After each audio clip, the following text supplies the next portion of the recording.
नागपुरातील माणकापूर पोलीस ठाण्याच्या हद्दीत पतीच्या दारूच्या व्यसनामुळे विवाहितेचं आयुष्य उद्ध्वस्त झालं।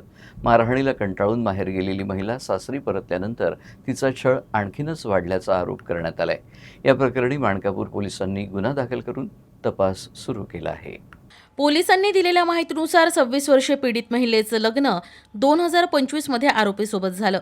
विवाहानंतर काही दिवसातच तो दारूच्या व्यसनामुळे वारंवार वाद आणि मारहाण करत असल्याचा आरोप करण्यात आलाय।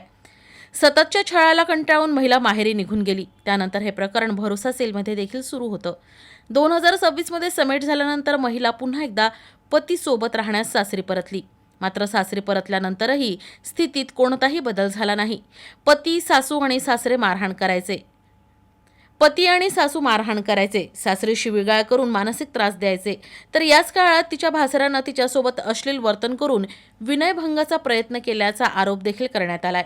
सततच्या शारीरिक, मानसिक आणि कौटुंबिक छळाला कंटाळून अखेर पीडितेनं मानकापूर पोलीस ठाण्यात धाव घेतली। दरम्यान पोलिसांनी पती, सासू, सासरे आणि तिच्या भासऱ्याविरोधात विविध कलमान्वये गुन्हा दाखल केलाय। या प्रकरणाचा पुढील तपास सुरू आहे। तिचं लग्नानंतर घरामध्ये तिचा कौटुंबिक छळ झाला आणि म्हणून तिनं आपल्याकडे 5 ऑगस्टला FIR दाखल केलेली आहे। याच्यामध्ये पती फरदीन अहमद, सासरे फारुख अहमद, सासू रशीद बेगम आणि दीर शाहरुख अहमद यांच्याविरुद्ध कौटुंबिक छळाची तक्रार दिलेली आहे। त्याचप्रमाणे मारहाणीची तक्रार दिलेली आहे। सदर महिलेची वैद्यकीय तपासणी करण्यात आलेली आहे आणि तिला मारहाण झाल्याचं प्रथमदर्शनी वैद्यकीय तपासणीमध्ये निष्पन्न झालेलं आहे।